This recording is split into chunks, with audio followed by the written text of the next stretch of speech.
جب پریانکا اور رضوان نے کوئی دوسرا راستہ نہیں دیکھا تو انہوں نے خفیہ شادی کر لی، لیکن اس کے بعد بھی پریانکا اپنے والد کے گھر ہی رہ رہی تھی۔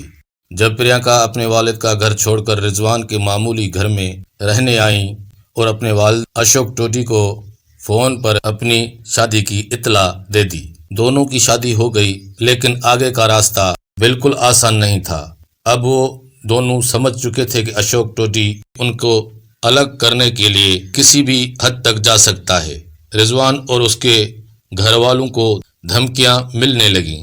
رضوان الرحمان اور پریانکا نے کولکتہ پولیس کو خط لکھا، جس میں انہوں نے پولیس کو پوری حقیقت بتائی اور اپنی حفاظت کا مطالبہ کیا۔ انہیں کم ہی معلوم تھا کہ وہی پولیس جس سے انہوں نے مدد کی اپیل کی تھی، انہیں ایک دوسرے سے الگ کرنے کے لیے ان کے پیچھے بھاگے گی۔ دونوں کو متعدد بار تھانے میں بلایا گیا اور رضوان پر بیوی پریانکا سے علیحدگی کے لیے دباؤ ڈالا گیا۔ دونوں الگ ہونے کو تیار نہیں تھے، کسی قیمت پر بھی نہیں۔ کچھ میڈیا رپورٹس میں کہا گیا تھا کہ رضوان الرحمان اس شرط پر مذہب قبول کرنے کے لیے تیار ہیں کہ اس کے بعد انہیں ایک دوسرے کے ساتھ امن سے رہنے دیا جائے گا۔ 7 ستمبر کو اشوک ٹوڈی کے بھائی پردیپ ٹوڈی نے پولیس کمشنر مکھرجی سے ملاقات کی۔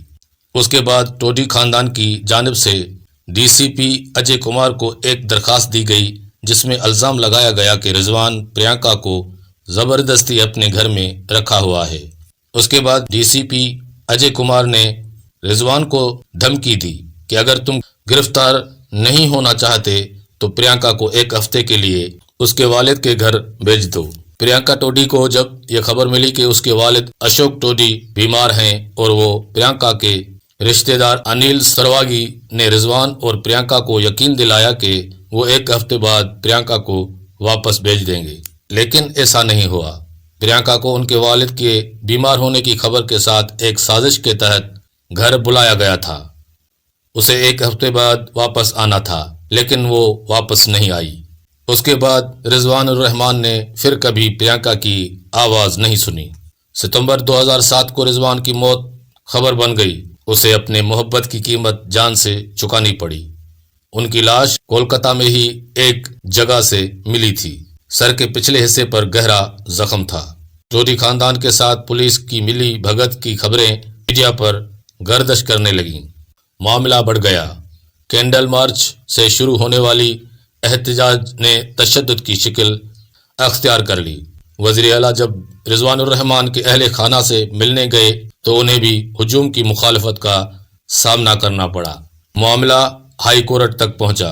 رضوان کی والدہ کشور جہاں نے بتایا کہ ان کے بیٹے رضوان کو قتل کیا گیا ہے۔ کولکتہ ہائی کورٹ نے سی بی آئی کی تحقیقات کا حکم دیتے ہوئے پولیس کمشنر مکھرجی کے ساتھ 4 اور سینئر افسران کا تبادلہ کیا اور یہ بھی کہا کہ اور اگر سی بی آئی کی جانچ میں پولیس افسران قصوروار پائے گئے تو ان کے خلاف سخت کارروائی کی جائے گی۔ سی بی آئی تحقیقات کے مطابق اس نتیجے پر پہنچی کہ رضوان الرحمان نے خودکشی کی ہے۔ اسے کچھ اعلیٰ پولیس افسران اور ٹوڈی خاندان نے خودکشی کے لیے اکسایا تھا۔ رضوان کے خاندانی دوست سعید محی الدین عرف پپو کو بھی گرفتار کیا گیا تھا۔ اشوک ٹوڈی، بھائی پردیپ اور رشتہ دار انیل کو پولیس نے گرفتار کیا تھا۔ کولکتہ ہائی کورٹ نے سی بی آئی کو حکم دیا کہ وہ اس معاملے میں قتل کا مقدمہ درج کرے اور 4 ماہ کے اندر تحقیقاتی رپورٹ پیش کرے۔ فی الحال پریانکا اپنے والد کی کمپنی لکس انڈسٹریز میں مدد کر رہی ہے اور کبھی کبھی وہ ایوارڈ پروگراموں میں نظر آتی ہیں۔ رضوان کے بڑے بھائی رکوان الرحمان کو ٹی ایم سی سے ٹکٹ ملا اور وہ ایم ایل اے بن گئے۔ Please stay safe. Thanks for watching.